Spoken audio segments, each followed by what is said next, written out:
Welcome back to the Ringer Gambling Show. It's the Tuesday edition, so you know what that means. I'm your host, Tate Frazier, and joining us as always, we've got cousin Sal and the place to be. Sal, how you doing, man? Good to see you. How am I doing? You know, if you had asked me an hour ago, still depressed over that Cowboys performance. I don't even know if they showed up. I would be down in the dumps. But now Logan Wilson coming to the Cowboys from the Bengals, inside linebacker, game changer here, Tate.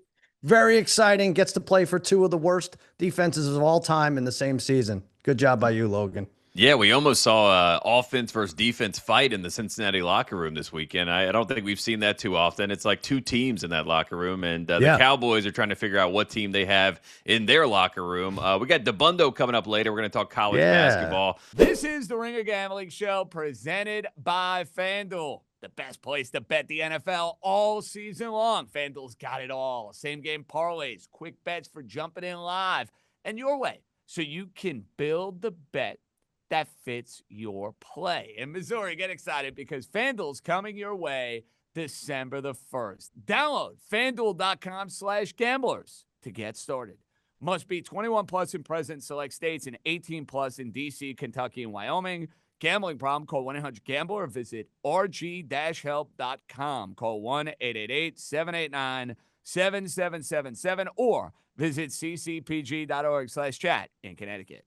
Talk some NCAA football maybe as well, but we got some good stuff going. But let's start with Monday Night Football because if you're a YouTube TV person, you probably had a tough time watching this game, and it might be a good thing if you were a Cowboys fan. We had Marvin Harrison Jr., one of his best games of the season. CeeDee Lamb was very impressed on the bench as he watched that game, Sal. Any takeaways from the Cowboys side of things, and then we can talk a little bit about the Cardinals. Take away the big winner, YouTube TV subscribers. Didn't have to watch that horseshit team. At least if you're a Cowboys fan, I mean, what's to say? They're dumb. They're a pathetic squad. I'm sorry I ever laid eyes on them.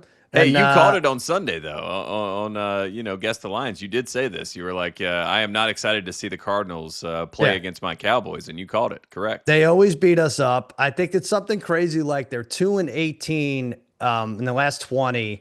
When Kyler doesn't start, and the two wins are against the Cowboys. And so now the Cowboys have lost to the Bears, the Panthers, and the Cardinals. Whatever. They're not a playoff team. They're closer to a 5 or 6 win team. They start with, first of all, imagine they start with the ball first and goal from the 3. That's their first possession. They blow that, okay, but they block a punt for a touchdown. You're facing a 32-year-old Jacoby Brissett, and your defense plays like they all have mononucleosis. I don't know. They deserve this fate. They deserve Stephen A. Smith. They deserve all of it, Tate. I'm not sure what to say. Stephen A. and Jerry Jones's box. That was probably the best, moment of the night. Just watching that kind of back and forth between those two guys. Hilarious stuff. They did get 5 sacks on Brissett. I guess that was a positive spin on things. I did want to ask you about the NFC West. I mean, is this the best division in football? You look at those 4 teams, Sal. They all look like teams that could actually make the playoffs. Obviously, there's going to be an odd man out. Looks like it'll be Arizona, but all 4 of those teams, I feel like you don't want to see once we get to the playoffs. Yeah, let's not get crazy. I mean, Arizona was frisky. I'll say that, and I think they're better with Brissett. But they're coming off 5. They had lost 5 in a row before that. But they did play the Colts tough and everything. But yeah, we'll talk about the Rams, Seattle, San Francisco. None of these teams want to go away. They're all going to battle in all these games. I don't know. I'm trying to look at what other odds there are to consider here from this game. I know there's been a changing of the guard at the top of the FanDuel's odd board for comeback player of the year. It's now CMC favored to win +115. Dak all the way down to +175. He just didn't have it. He was running. That was good. That looked like Dak from 5-6 years ago, but I felt like his passes were they were lacking. I don't know. It was not hitting the sideline routes. A return to earth for Dak Prescott. Looking at the odds for the Cowboys to make the playoffs, do you still have any sliver of hope, Sal? Is there anything there? No, it's too many good teams. They have the Eagles, the Chiefs, the Lions, the Chargers, the Vikings. They'll all score 40 on these bums. So I'm not hopeful at all. Yeah, I was hopeful at the beginning of the year. I took the over on the Cowboys. You looked at me like I was a madman, and I think I'm falling in line as a madman because it does not feel like they're going to figure this out. So I didn't think that defense would be this bad. I mean, they allowed 340 yards to the Cardinals, who stopped playing offense really midway through the third quarter. So it's worse than it even looked. And obviously, not scoring. They only had one touchdown, offensive touchdown. So that ain't going to get it done either. So I don't know. Jerry seems to have a plan, but really, there's a lot of shame in being a Cowboys fan anymore. You know, it's gone from disappointment to this is a shameful team. I don't know why I root for them, and I don't know why I have my kids rooting for them.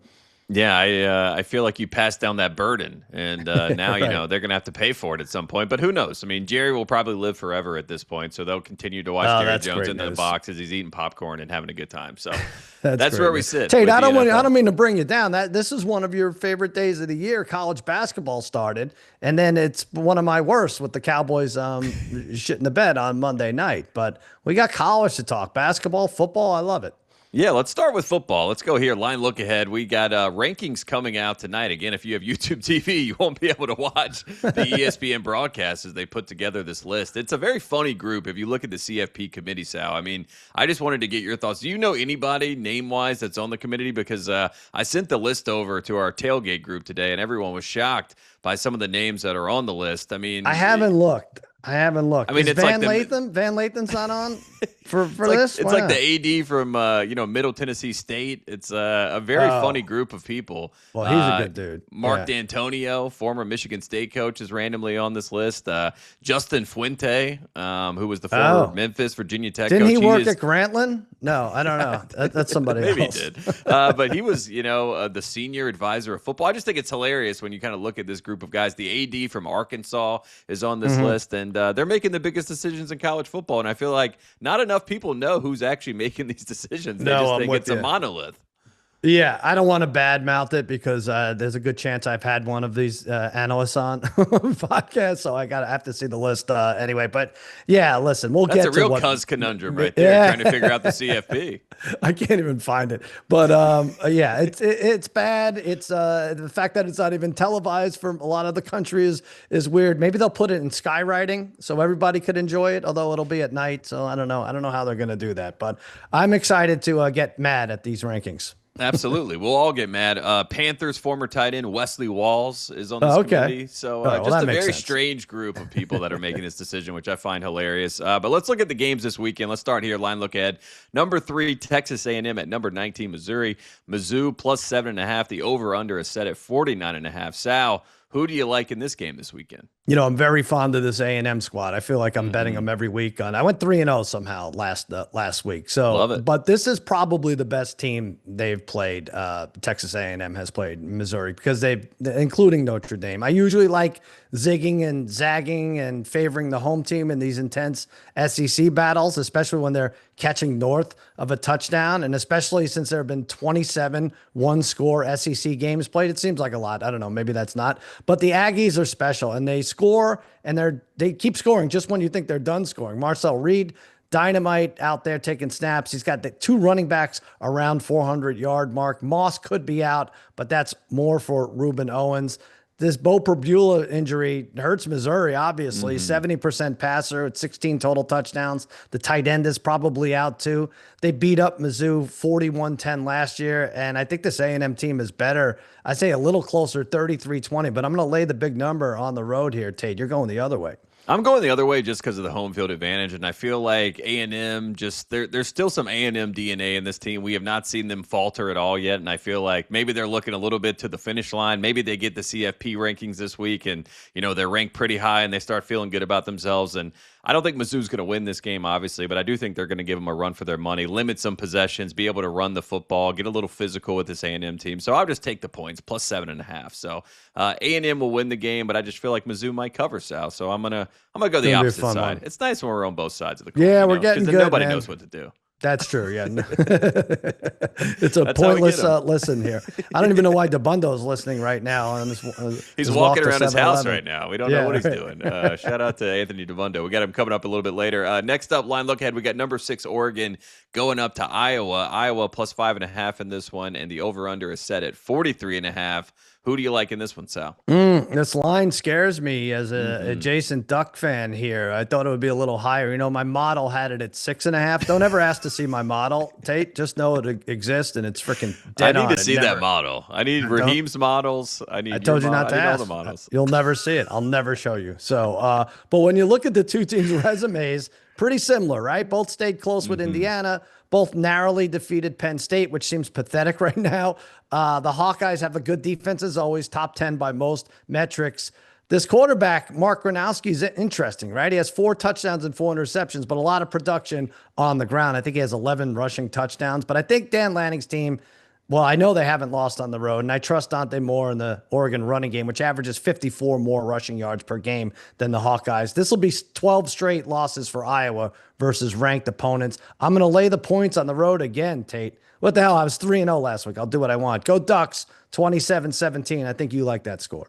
Yeah, I like that as well. And I feel like Oregon, this is going to be a tough environment. Obviously, Iowa, one of the toughest environments in college football, but going up against a ranked team, a more talented team, a more explosive team, I just feel like they're not going to be able to keep up. But that line is a little fishy. So I do want to flag that for everybody. Yeah. But I'm with you. I'm going to take the Ducks as well, minus 5.5. Next up, last game we're going to hit in college football. Line look ahead. Number 8, BYU at number 9, Texas Tech. A top 10 matchup here in the Big 12. Minus 10.5. The Red Raiders, and the over-under is set at 53.5.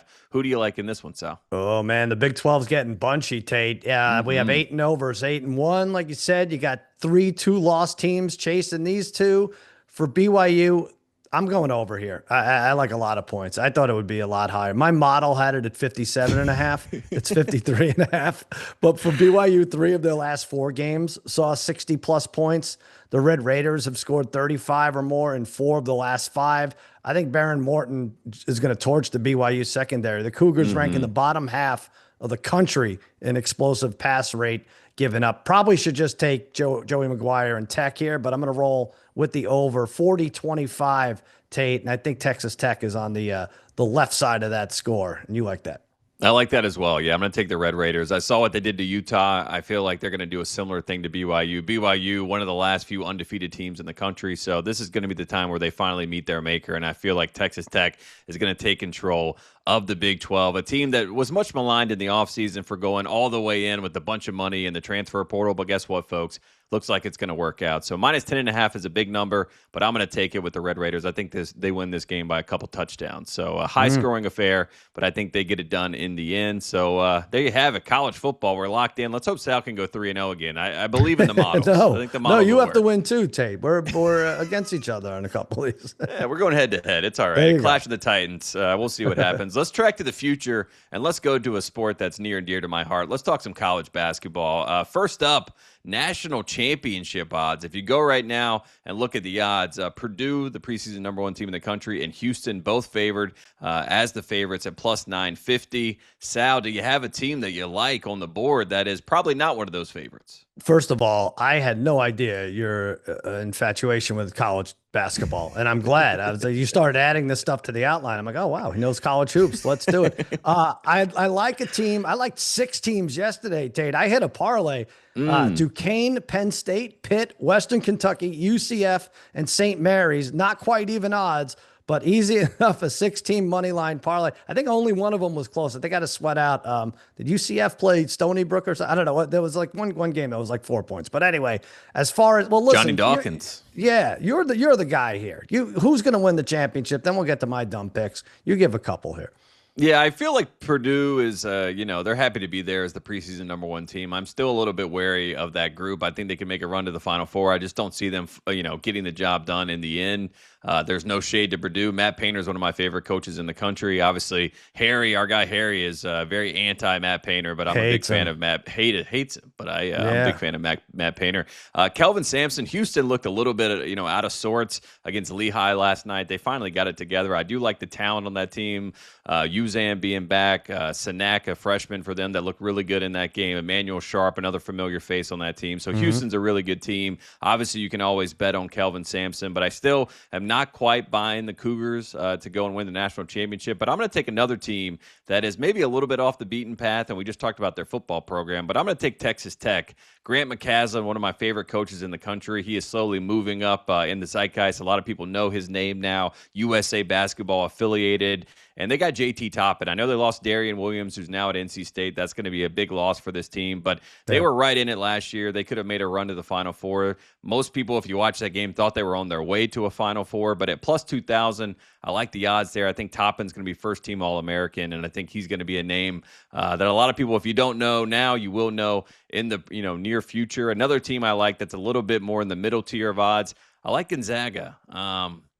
Mark Few moving towards kind of the end of his career. I feel like at some point this Gonzaga team has to get over the hump. And Tyon Grant-Foster, who was in his 7th year of college basketball, had some heart issues. Is that a lot or a little? I can't. That's I a call lot. him the Van Wilders.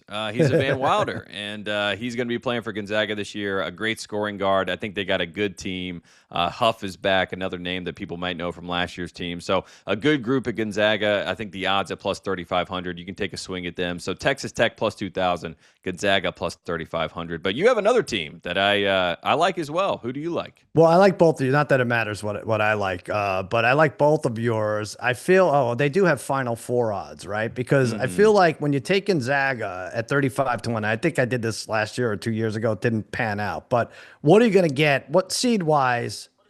Probably looking at 3 or 4, right? And so I think like even 8-1 to make the Final Four at this point without seeing the brackets. I haven't seen the brackets. Have you seen them yet? I haven't seen. I think Lenardi's got him. He's got him somewhere. Lenardi's got him. Yeah, Joey. Is he on brackets. the college football committee too? they need somebody. I'm taking Illinois at 20-1 plus 2,000. Brad Underwood, your favorite coach and all. Love Brad. He's good though, right? Yeah. Yeah. So, Brad's daughter was my intern back in the day, Katie. Great. Wow. There you go. Connection there. All right. Love the Underwoods. You should take them every year, especially at plus 2,000. 6 straight 20-win seasons for Brad Underwood. And did you see what they did to Jackson State? A mauling last night. Tomislav Ivicic, a standout international freshman forward. They have Mirkovic, Petrovic. He could have been a Serbian MVP. Yeah, it's crazy, right? They do a great job recruiting from different lands. Some of these Eastern Bloc natives, I guess, love deep dish pizza, and that's why they go to Illinois. I don't know what it is, but eventually I think this is going to pay off, Tate, right? Andrei Stojakovic, the Cal transfer, should make a big difference. Son. Yeah, so they were very, very young last year, so maybe that's why they were bounced early. But I think they put it together and popped some champagne in Champagne, plus 2,000. What do you think?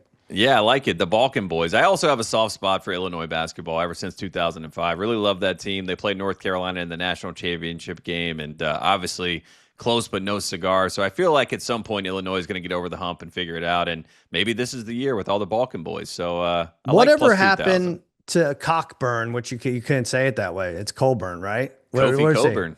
Yeah, he's in the G League. He's in the G League. All right. Or maybe he went overseas, but he was with the Bulls G League team for a while. I think he may have gone overseas. Yeah. I love the analysts going out of their way to not pronounce it the way it is spelled out. But I called him Cockburn the entire first year that we were doing the show, and I knew what the real pronunciation was, but it's too good. You couldn't pass it up. It's perfect, and it definitely was the way that it was pronounced at one point. Then they all had a little meeting as a family. They're like, maybe we cut the CK out. Yeah, you got to change the spelling if you really want people to commit to that, because it's right there for you, and you want to do the right thing.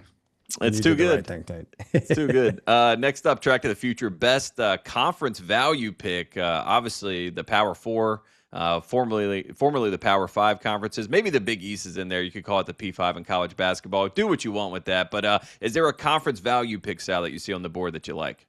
Well, first of all, I like Arkansas. And did you see what the Hogs did to Southern yesterday? I'm going just by yesterday's results.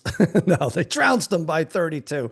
Look, the SEC is very competitive, as it is in football. Florida's favored, then Kentucky. And then you look down a little bit, you'll find the Razorbacks, Calipari's boys, plus 650. Top 10 team last year, Tate, right? They lost that wild Sweet 16 game to Texas Tech. We were right there out there.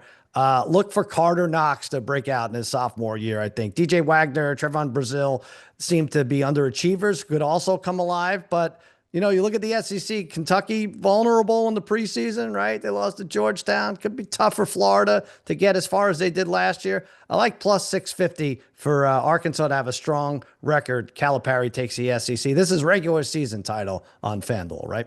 Yeah, I'm right there with you. And I feel like Arkansas last year, when Boogie Flan got hurt, they really turned the corner as a team, had that big win in his return to Kentucky. That was sort of the mile marker for the season for them to actually get things in order. I think this team is a really fun team, really talented team. 2-star freshman McDonald's All-Americans on this team that looked the part so far. And Calipari always tries to kind of like downplay his team, and I feel like he's been pumping up this team, which gives you a little bit more excitement. Obviously, Tyson Chicken's behind him, and they're saying, you better pump up this team. We're giving you all this money. But I like that value at plus 650. And Boogie Flan not helping the Florida Gators in their first game of the season against Arizona. So maybe he did make the right decision letting him go to Florida. I'm going to go to the Big 12. This is a program that has been able to run the Big 12 for quite some time. Houston came in. They dominated in their first iteration, but I feel like Kansas is due. Darren Peterson, the best freshman in the country, in my opinion. I'm going to see him in person on Friday in Chapel Hill, North Carolina, Kansas. Does he owe you money? Or you're going to see the game? Yes, he does. Okay. He owes me money. Yeah, he did not follow my models. That's going to be uncomfortable. Always follow Tate's models. Always follow the models. But yeah, Kansas, I think they're going to win the Big 12 this year. So you can get the value there at plus 650. Going to be a really good squad. And same thing as Calipari. A lot of times Bill Self will downplay his team, but he really believes in this group. And if you've watched Aaron Peterson, Sal, he's a great player. He might end up being the number one pick. So I really like that team. And at plus 650, I think they're going to win the Big 12. I think that's a nice little way to do this. But bet a couple plus 650s to win their conferences, right? We have Kansas. Maybe you don't like Arkansas, but that's a nice one, right? Even like Creighton is plus 650 to win the Big East. They're third on the list. They're not the darling, not the favorite. But I'll have to check with my models. I'm speaking out of school. You're right. Yeah, go check the models. St. John's, by the way, they look great in their first game. They got a deep team. So watch out for the Johnnies. Watch out for Rick Pitino. This last one in college basketball. Track to the Future. John Wooden Award this year. Braden Smith favored the point guard of Purdue plus 450. Who do you like, Sal, outside of Braden Smith? Because I think both of us are trying to zag a little bit. Well, this guy you mentioned a few minutes ago, JT Toppin, right? Texas Tech. Problem with Toppin, doesn't get the notoriety of a Duke or a Kansas player, right? But his stats and his impact is every bit as big. He averaged 18, 9 rebounds, and a block and a half per game last year. He averaged 23 points. Last 3 games of the NCAA tournament he played in, double-doubles in 4 of his tournament games. Great athleticism in the low block, prototypical big man. He should only get better. Big 12 player of the year. It continues, I think, to turn heads this year. Hopefully, Texas Tech keeps winning. I know they lost that player to NC State. I don't know. Are they just going to give this award to Cooper Flagg again? It still feels like he has a lot of buzz on that young man. Yeah, he's not doing too well for the Mavericks, but maybe send him back to Duke and let him go play and get that award again. JT Toppin, Donovan Dent, the point guard at UCLA, and Richard Pitino, all at New Mexico a couple of years ago. Now, Patino's at Xavier, Dent's at UCLA, Toppin is now in his second year at Texas Tech. So things change quickly in college basketball, but that was a talented group, and it's fun to see them all flourish in different places. I like the value there at plus 1,000. Like you said, it needs the notoriety, but a lot of people will be watching Texas Tech this year. I'm going to take Cameron Boozer of Duke. I feel like he's going to slot right in just like Cooper Flagg last year. In the exhibition games, I mean, this guy's getting 23 points, 24 rebounds, dominating games. They don't even bring him out of the game. At the end of a couple of their games, John Shire was giving him the ball to bring it up the floor. So a versatile game for Cameron Boozer, kind of tailored to college basketball, a guy who can dominate the game. Him and Koa Pete of Arizona, I feel like are going to be 2 guys that are just going to fit right into college basketball and be names that we're all going to talk about. But I think Boozer, with the Duke brand behind him, with the name recognition, he's going to have a good chance to win this. So you can get that at plus 1,000. You like that one, Sal? That's what my model's telling me. Well, I mean, I'm never going to go against your model, first off. But secondly, I'd like all these big numbers. Like, take a chance. If you get 10-1 for Boozer and Toppin and like some of these, like I said, these conference bets that are not, plus 180, go for it. We're not going to lose all of them. Yeah, you can't lose them all, and it also shows you that the books don't know what's going to happen in college basketball. You know what I mean? Yeah. Like if you look at the odds across the board, it's just like everything's a little bit of a free for all. Every team has a little bit of a weakness, right? If you look at Florida, they have a backcourt problem, even though their front court is the best in the country. You look at Duke, they also have a backcourt point guard problem, even though their front court is going to be incredible. So like every single team has a little nitpick thing that you can point out, and that's the beauty of college basketball. And these odds will tighten up by December probably, but for now, to get 10-1 on some of these players and 650 on some of these conferences, you could do a lot worse. Yeah, absolutely. Last track to the future, we're going to flip to the NFL. Coach of the year, Sal, Shane Steichen, favored at plus 155. A little shocking after this, past weekend, but I think people are still buying into what the Colts got to sell. But who do you like, Sal, for Coach of the year? Well, I haven't looked at this since last night. So Brian Schottenheimer, scroll, plus 15,000. Okay, yeah, I wouldn't take Schottenheimer. I'm going to change it. Okay. Now, I like Mike McDonald, who's third on the list there, plus 550. I spend a lot of time, Tate, figuring out an emotional hedge with our buddy Bill Simmons between Drake maybe for MVP or the Pats to win the AFC. And then I like, maybe Vrabel to take Coach of the Year honors. He's plus 175. He's second on that list. But in doing so, I came across Mike McDonald, plus 550. Tremendous number for a guy who was really asked to revamp his offense and most of his defense, and now coaches one of the most feared teams in the NFL. You brought it up, part of that NFC West conglomerate there. And he doesn't lose on the road, like ever. And I feel like they have a lot of wins left. All right, the Cardinals were spunky, but he plays the Cards, the Titans, the Falcons, the Panthers, still on that schedule. A couple other division games they should win. Plus 550, a nice number for Mike McDonald. And I feel like he's gotten a little bit more of a personality, on Sunday Night Football when he did he used to just be very monotonous and give you like these one word, very serious responses. He was giving a little wry smile, he's trying to give a little bit more energy. So I like Mike McDonald as well. I will push back on Guess the Lines. BS said to you that if the Seahawks played the Rams or played the Niners, he would take the Seahawks over both those teams. I would take the Rams and the Niners still over the Seahawks. Really? Even the Niners, huh? In the playoffs. I'm just saying, Sam Darnold, I've been tricked before. I was tricked just a year ago with the Vikings. So I still have a little hesitation. I'm with you. Right. I mean, listen, Stafford just puts it together when he has to, but just to know that this guy could go on the road and do it is the way to go. But by the way, I know you're going to give your pick in a second. These guys, we've said it before, can help themselves out with these post-game pep talks, right? These celebration locker room speeches that are all now caught on tape, and everybody sees them before the Sunday night game even hits, unless you're playing in the Sunday night game. So Mike McDonald, give out a few game balls. You want this award? Give out a few game balls, hug the owner, kiss the long snapper on the mouth, and you'll be in there, right? Your odds will go, you'll see, tighten up right away to the top.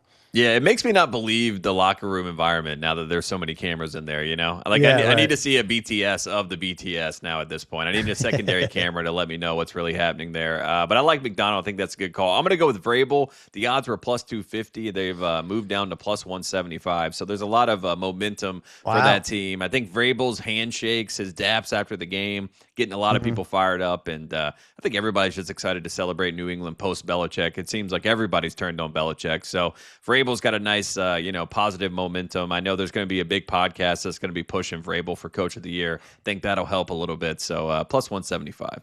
I'm looking at these odds, and like Brian Schottenheimer square in the middle between Brian Daboll. Not even the higher. I was going to say Brian Callahan. There's another Brian. Yeah, he might as well. The Bryans are in trouble here, right? I'm trying to think. Well, Pete Carroll's right there with him. Yeah, this is not good company, Schottenheimer.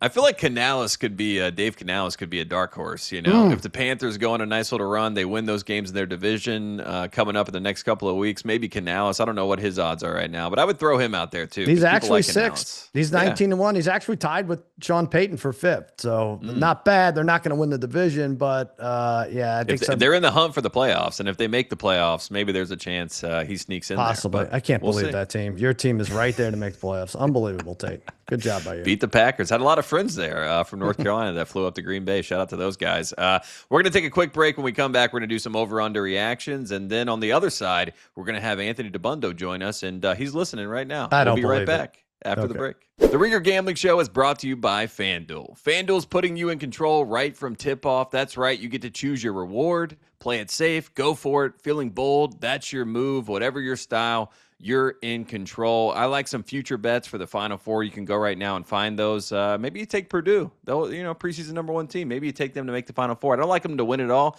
but they can make the Final Four. No matter how you play, FanDuel's giving you the power to choose your reward and own your game this NBA season. Head to FanDuel.com/gamblers to make your pick. Get in the game and play it your way. 21 and older and present in select states, or 18 and older and present in D.C., Kentucky, or Wyoming. Opt-in required. Rewards are non-withdrawable. Restrictions apply, including bonus and token expiration, leg requirements, and max wager amount. See terms at sportsbook.fanduel.com.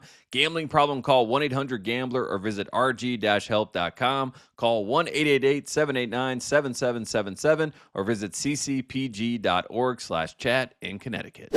Welcome back to the Ringer Gambling Show. I'm here, Tate Frazier. We're with Cousin Sal. We're going to play my favorite game. We're going to do some over-under reactions, and we're going to start here with the World Series. A little kind of, flashback to what we saw this past weekend. An incredible series. I'll say I'll say this to you, Sal. First and foremost, Toronto sports teams should just stop showing up for Game 7s. Over or under reaction. They seem snake bitten at this point.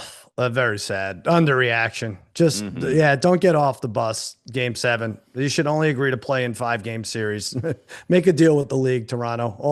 Right? At least stop wearing Maple Leaf jerseys in the tunnel, Blue Jays, on the way to the locker room. That can't be good. So I'm sad for these fans. Our friend Rachel Bonetta is a Blue Jay fan, crying. That video she put out, that was heartbreaking. Yeah, I was like, delete this. Still hasn't taken it down. Interesting.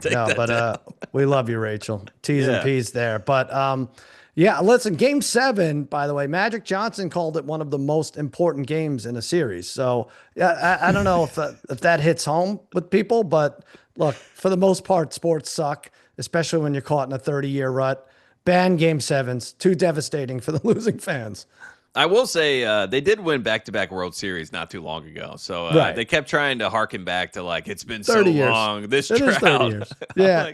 It's not that crazy. 30 years, you don't get to see it. If you're, I don't know, I guess if you eat right. If you're not eating nerd clusters, you can maybe see a championship. Oh, man, those nerd clusters are good, though. Shout out to Mike Leach. He was always a fan of the gummy clusters. That's right. I try to get Simmons on board with nerd clusters. He's like, no, I want to talk about puppy yoga. So that was that. Give me some hot water with honey ASAP. With lemon. That's right. He needs to get some honey in there. Honey would be good too. Maybe I'll text him about that. We'll see. Next up, Sal, the Washington Commanders have clinched the NFL's quote-unquote year from hell title in early November. Over or under reaction? It feels like it's the right reaction. Yeah, underreaction. I guess I would love for it to be my team, right? But now you have the Daniels injury, McLaurin, Lattimore, Luke McCaffrey all out. This was an old team to begin with before they even signed Von Miller, who hasn't done anything. And I bet they're under wins. It was my favorite under wins total bet. I don't like to see Joe House upset. I do like to see David Chang upset. It's funny, another Washington aficionado, because it's hilarious. He's very, very competitive. But sorry, Washington fans, for the year from hell. Dolphins and Bengals, I would say, still have a shot. It's tough to wrestle it away from the commies, though. Yeah, I would say Cincinnati would be my pick at this point, especially with the offense hating the defense. Jamar Chase said he was scared that he was going to get, attacked by his defenders if he called out the defense. So, I think that's great. And that's what he's saying. That's what he's saying. Imagine what the real feelings are. That sounds like a year from hell to me. Next up, Sal, the Philadelphia Eagles have made a trade every single day in 2025 over underreaction. No, it's an underreaction. I looked it up before this. So every time you look up, Schefter is reporting they made another trade. They should pay Schefter to the side because they're giving him more work than is even probably in his contract. Every day, multiple trades on several days. This Howie Roseman, the GM, he must be such a pain in the ass, Tate, right? Like he just grinds and wears the other GMs down. Like I could see them be like, stop calling me at my house. It's 3 a.m. My wife is pregnant. Well, fine. We'll give you Jalen Phillips for a bag of peanut M&Ms. It's good. Just stop calling. I think that's how they deal with Howie Roseman. Grinder. And then, like I said, yes, they make a trade every single effing day. Yeah, I would like to see his call logs. I do feel like Howie is calling everybody in the league every single day, and every owner is just like, give this guy what he wants so he leaves me alone. It's kind of a great strategy. Speaking of strategy, oh no, Sal, go ahead. No, he's a terrorist. He's a GM terrorist. That's it. Clip that.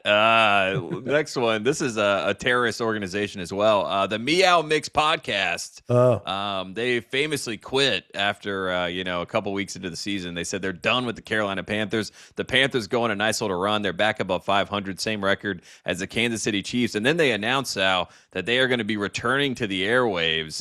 Jonathan Stewart, a bunch of former players, not happy about this. So I say to you, the Meow Mix podcast should be banned from returning to the air now that the Panthers are back above 500. Over or under reaction? I'm gonna say underreaction, and I'm gonna talk blue a little here, Tate. I know your parents listen to this or watch this, but these Meow Mix guys are a bunch of pussies. They are literally. They're named after cats. That's what I mean. Sorry, Mrs. Frazier. But are they taking credit for the resurgence? Are they going to come back and say, "Oh, well, all they needed is us for it to be off a few," right? Like, listen. You know what? I changed my mind. There's a huge shortage of podcasts. We need more podcasts. Let them back on. I do like all the players are just pissed off about it because it's like I never even heard of this podcast. The first time I heard of the Meow Mix podcast was when they left and announced it to the world, and then they tried to fight their way back. You can't join the wagon. You can't hop on the wagon once you've already left. So get out of here. We don't want you back. The thirds are rolling, and Bryce Young, he doesn't even have to throw for more than 100 yards, and somehow the Panthers can win games. And Rico Dowdle, want to give a little hat tip to the Cowboys for giving us Rico. So he's been a nice piece. Listen, we're happy to help out. We do not have a Howie Roseman on our front office, that's for sure. Are they even sponsored by Meow Mix, or are you allowed to do that?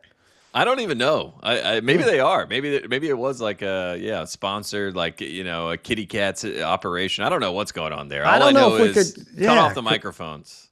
Right. Could we call this the Golden Graham gambling show? Like, I don't think we could. Like, I think the sponsor would get upset unless they had a deal ahead of time. Yeah. We'll figure it out. We'll do some research. We'll call some people. Next up, Sal, the CFP committee would be better off letting FanDuel rank the playoff teams. That is sponsored. Over or under reaction, Sal? Well, I've said this before. So in my past, I'd said under reaction. FanDuel should rank. They have a better handle on which teams are better and power ratings and everything else. They have the best model, let's face it. But I think now it's an overreaction. We always get to the point where a team like Alabama is out, and then you hear, well, they'd be a 71.5-point favorite against SMU on a neutral field. Of course they should be in. So that's a bummer to me to hear that. So let's either let FanDuel decide, or we need to stop with the speculative lines. It ruins everything. Yeah, I'm right there with you. And also, this committee that they put together, maybe we get some you votes. Hate this committee. You hate Well, we should have like a fan vote, and then like one of us votes in someone to be on the committee, to represent the fans. I don't know who it would be. Miss Terry, Nick Saban's wife. I don't know who would be the fans' vote, but somebody should be on that committee that is picked by the fans. Maybe the Dr. Pepper guy. I don't know. Jake from State Farm. Somebody that represents the people. But if you look at this list, it's absolutely insane. I mean, Condoleezza Rice was on this at one point. That. I mean, there's a lot of people that have gone through here. By the way, the more you complain, the more we're definitely going to see Jordan on the list next year. She is going to get a say in this, and she still won't put North Carolina in the mix, but that's where we're heading. Get a Joel She was Anderson celebrating the Bill Belichick Jordan Halloween costumes. That was the big thing. She was having a great time with that. She loved that everybody was dressing up as her. I had at least 3 different friends go as Bill Belichick and Jordan with their girlfriends or wives. That's a lot of that. That's what she wanted. She won. Next up, Dancing with the Stars. You have 70-year-old friends? You have 75-year-old friends? I mean, it's good. A couple. Yeah, my parents' friends. Shout out to them. Last one, Sal. First day of college basketball is in my top 20 favorite days of the year. Over or under reaction? I like that I get to ask you this. I don't know why. You'll ultimately decide on your own model here for what's in your top 20 days. I guess I went through it. It's got to be an overreaction, right? So because March Madness is what? 10 days. I guess if you include the play-in, I think it's 12 days. You got Christmas just as a day. I'm sure you like Christmas, anniversary with your girlfriend. Maybe golfing with family members, I would say, is in there. anytime Mike Lombardi responds to your text. So that's probably 2 more days. So it's probably Tate Frazier, why does the media hate us? We're going to check our models, Mike. We'll get back to you. I would say overreaction. Is it top 20? I mean, it was probably fun to see all the balls get bounced there. Definitely in the top 20. Good. You know, right. not the best day hearing the news of OSP on the same day, so that probably knocked it down a little bit. But you know, it's one of those things where I like the old version of the opening day when it was on ESPN and there was actual like full starting at 8 a.m. the entire day opening day. Now we get like the Field of 68 on YouTube with Jeff Goodman like yelling and popping in my ear in his microphone, which is disastrous to listen to. I had to put that on mute. But yeah, I woke up at 5 a.m., watched Queens play Winthrop.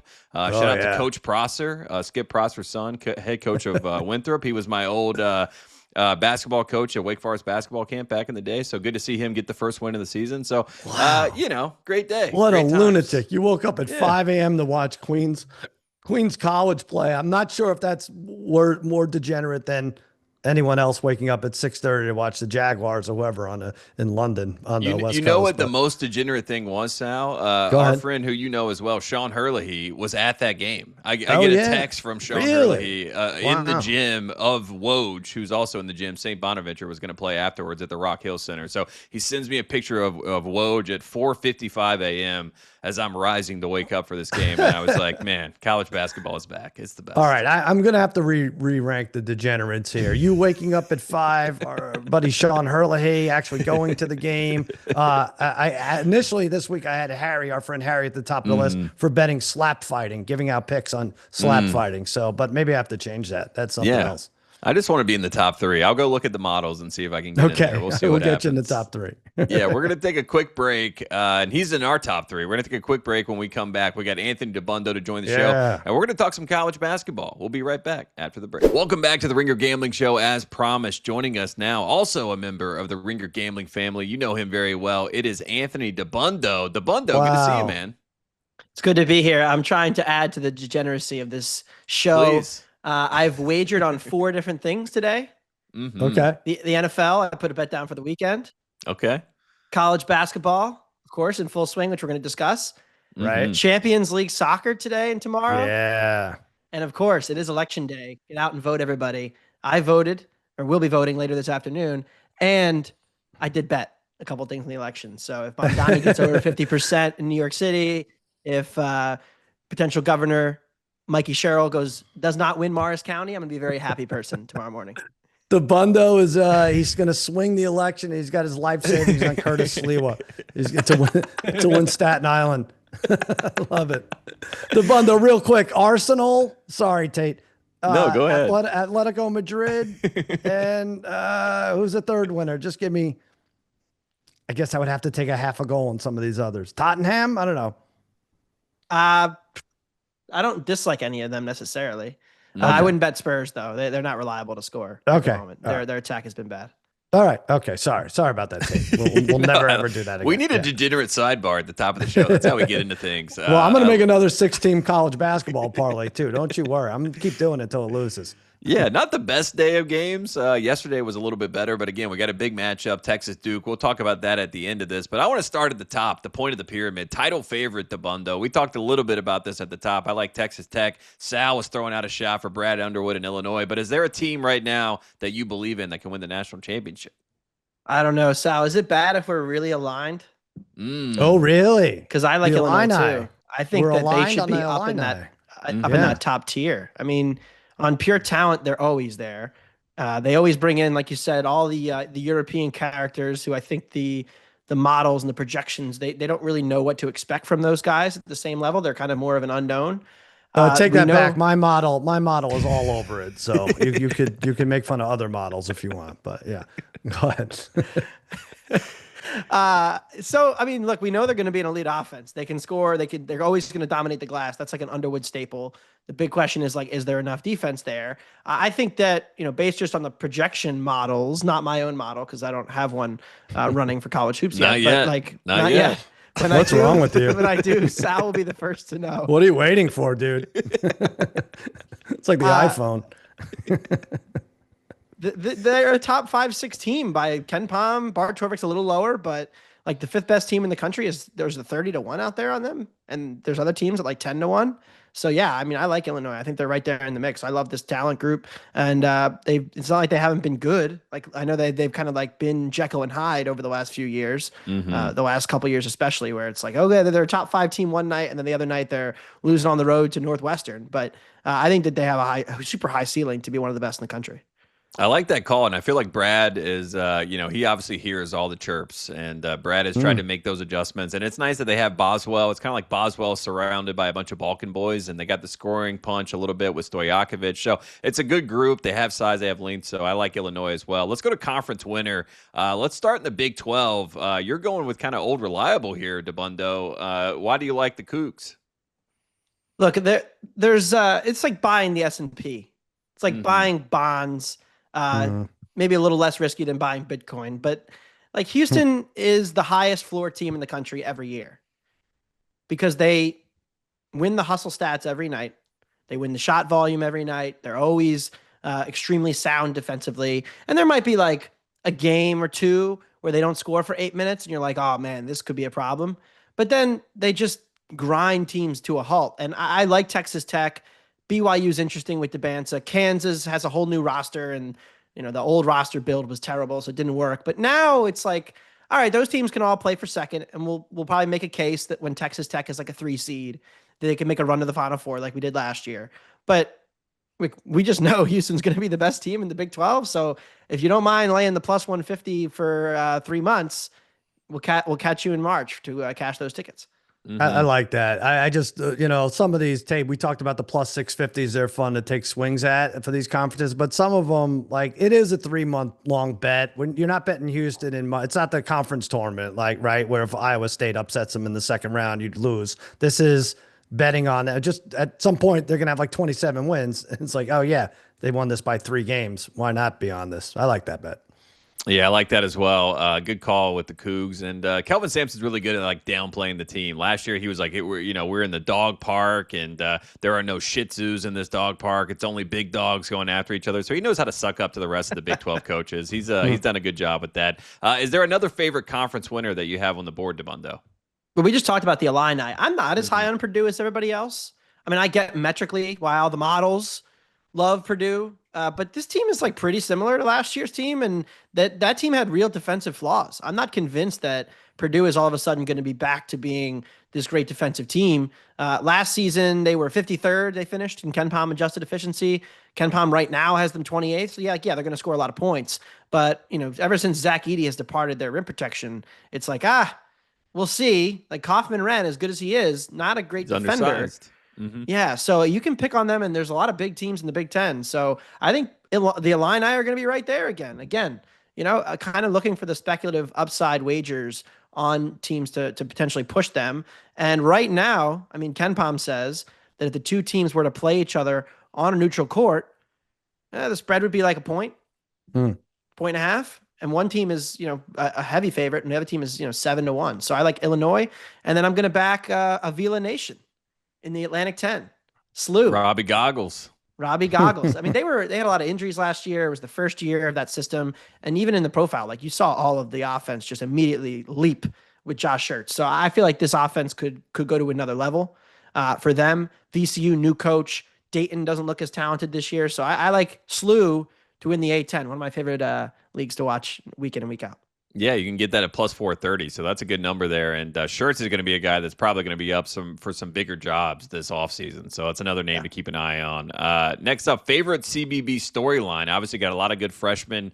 Koa Pete announced himself to the world last night with an incredible performance, 30 points against Florida. But for you, favorite CBB storyline this season?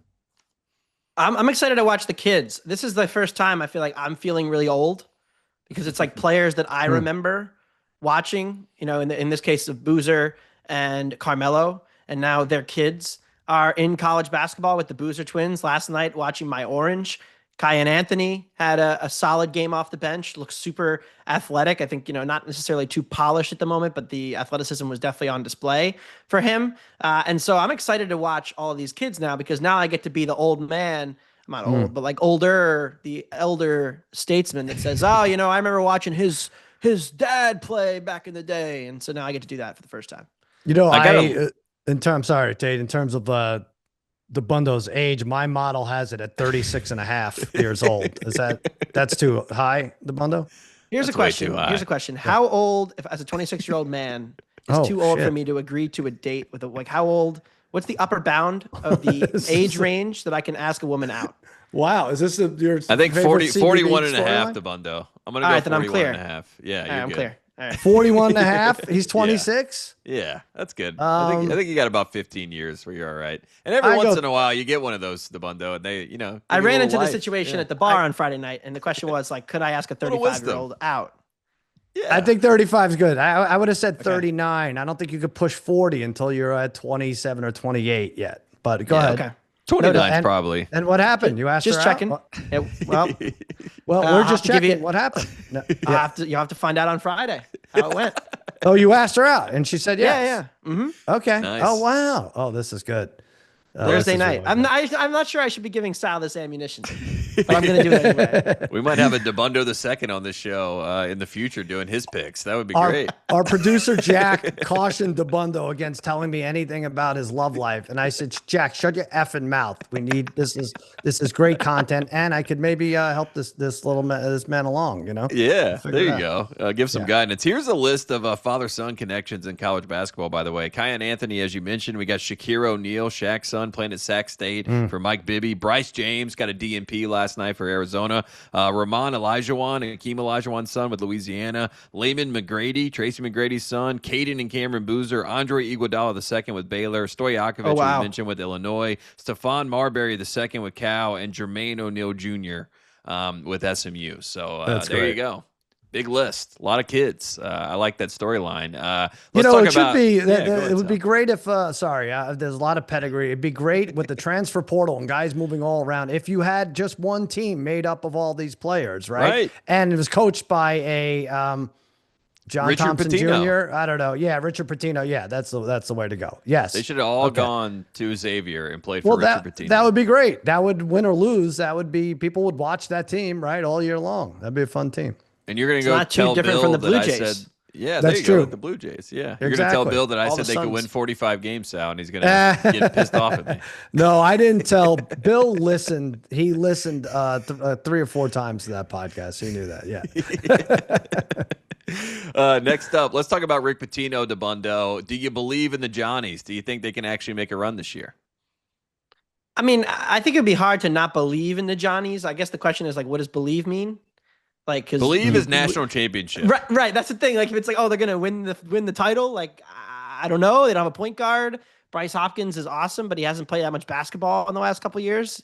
He's one of the most big, difference makers in the country, but he's only played, I think, 18 games in 2 years, and obviously had the red shirt last year. So he's a 5th year. I think he's 24. Mm. So, that's nice, right? When you're playing against 18 and 19-year-olds, you got a little bit of an advantage there. And he looked great in the first game, but I mean, we'll see. I still don't know about the point guard situation though. And I think that could be a problem because we saw last year when they got in the tournament and they got in the half court and they weren't able to run, it was kind of ugly trying to run offense. And I don't know that they have an answer for that yet. So we'll see, but it's early.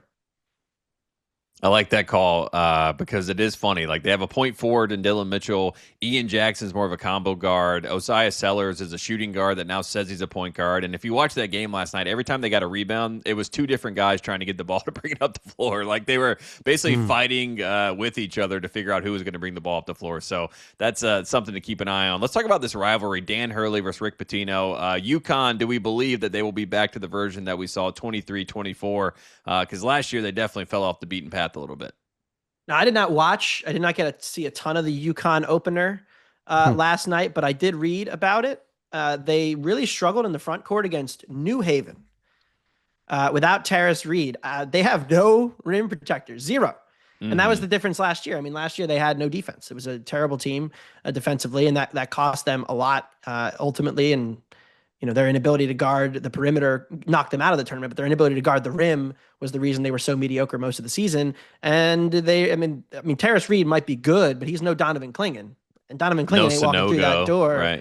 Right. So I just don't know what their defense is. I think there's still major flaws there on the defensive end, and we'll see. Reed's hurt right now. He's got a hamstring injury. If he comes back and he's really good and he's as good as people think he might be, then maybe we're having a different conversation. But I'm definitely not investing in UConn until I see something from their front court.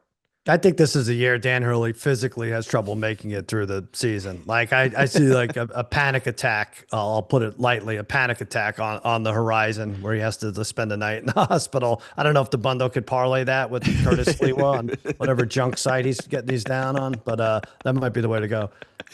We're not that far away from them having odds on stuff like that. You know. Yeah, there's a chance he will definitely have a freak out at some point. He already did. The game circled. The game circled is Illinois UConn Black Friday. That's fun. While everybody's watching Bears Eagles, Illinois versus UConn has the potential to be the crash out game of the non-con. Yeah. Brad Underwood and Dan Hurley, two very fiery individuals, could be two very fiery offenses. Questionable defense should be a fun one. Yeah, minus 195, heart attack to happen in that game, or at least heart palpitations. We'll see what happens. Let's talk Syracuse basketball, Dabbundo, near and dear to your heart. This is a team that needs a bounce back year. I'm a big fan of my guy, Adrian Autry. I want Red to figure it out this year. They should be better. Starling got hurt in game 1, which is not encouraging, but Freeman looked good. Kai and Anthony looked good, like you said. Do you believe in Syracuse basketball bouncing back this year? Tate, you're such a nice guy. Is there anybody who's not your guy? Do you really? You don't have to Coach admit it K. publicly, but Coach K is different, though. That's a rival. Even though he was nice to me, so I will say Coach K is kind of my guy. Coach OK. Tate's too good of a guy. Everybody's his guy. I like Red Autry. He's a great guy, like you said. Would you fire him if they don't make the tournament? Yes. Yeah, see, that's the big question that's kind of ruminating. Wait, Tate could fire people? I didn't know that. My model's saying he might get fired, yeah. Oh. He's also on the committee to fire. He got promoted to that committee. That's some committee. Yeah. I might have to mention something to the committee if they don't make the tournament. I mean, I think it's tricky because the program was in decline before Boeheim left. Like, people kind of don't remember how bad it got toward the end of the 2020, after basically, 2022, 2023, especially, but even most of 2021 before they were somehow in the Sweet 16, they were not a good basketball team. Mm-hmm. So the program had struggled and the financial commitment was not there NIL wise. So like Red has definitely had the deck stacked against him, but you watch them in the half court offense and you're just like, oh, they're playing Binghamton. They have way more athletic players. And yet like everything looks disjointed and kind of clanky. Like nothing looks like it works. They don't look like they know what they're doing. They're just taking contested pull-up middies late in the shot clock. And I'm like, all right, this is not great either. I mean, so they're definitely more athletic. They're more fun to watch, at least in the first game against Binghamton. But I still have a lot of questions. I mean, if Starling's out, they're going to be in trouble this year. Yeah, I missed the zone. I will say the that. zone was cool. It was an identifying thing. Fun. At least they had a staple. And Boeheim's at least they played played defense. Yeah, and they played defense. There you go. Last thing, Dabbundo, future number 1 pick. I believe that FanDuel has the odds on this, right? Or they maybe have taken them down at this point. But for you, do you think it's as simple as this AJ Dybantsa, or is there someone else that is kind of floating out there that you like maybe you can get some better odds on? I mean, Boozer's right there, right? Mm-hmm. I think that's probably the number 1 and number 2. The mock draft consensus. I did see a couple Darren Petersons. I'm not going to pretend to have watched any of these true freshman guys before they get to college. Peterson's incredible. I'll let you know like in a couple John weeks Wall, once they D get Rose level. games. He's good. Yeah. Tate's seen him. If you haven't seen him, don't worry. Tate's got you. Darren Peterson, he would be the one. I think. What does your model say, guy, Tate? My model saying NBA Darren model? Peterson is the favorite. Really? Minus 125. Yeah. My model AJ says Dybantsa, that Peterson is Tate's guy. he's also my guy. Yeah. Get to see him in person. Well, on who's going to Friday. get the first pick? You have to factor that in. That's the Because if problem. it is like the Pelicans, they might take. I mean, they could take anybody. They It's might the take Mavericks. Bryce Hopkins. It's got to be the Mavericks, right? That's the bet. I like that. I like that call. That would be hilarious for Nico to go back to back, get the number 1 pick, get the Boozer, get the Duke combination down there, Kyrie, those guys, AD. That would be some good stuff. Dabbundo, do you have a best bet for tonight? Anything that you're looking at? Obviously, you have a lot of bets on the board right now, but is there a best bet for you?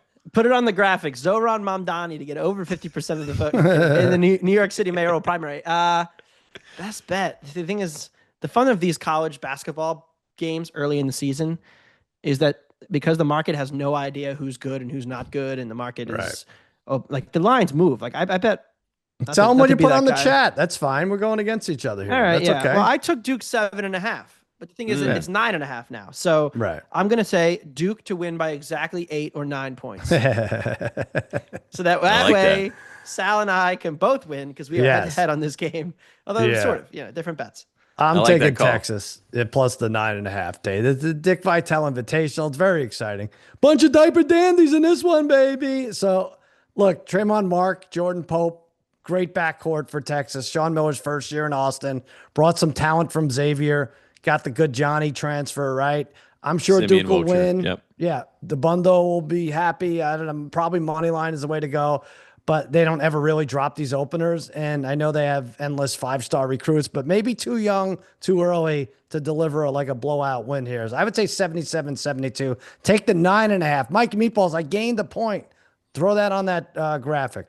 Texas plus 9.5. I like that. Texas has never beat Duke, so just throwing that out there. So I would definitely not take Texas money line if you are a betting man, but I like the points there. My best bet of the night, I'm going to take Bucks money line over the Raptors. You can get that at plus 152.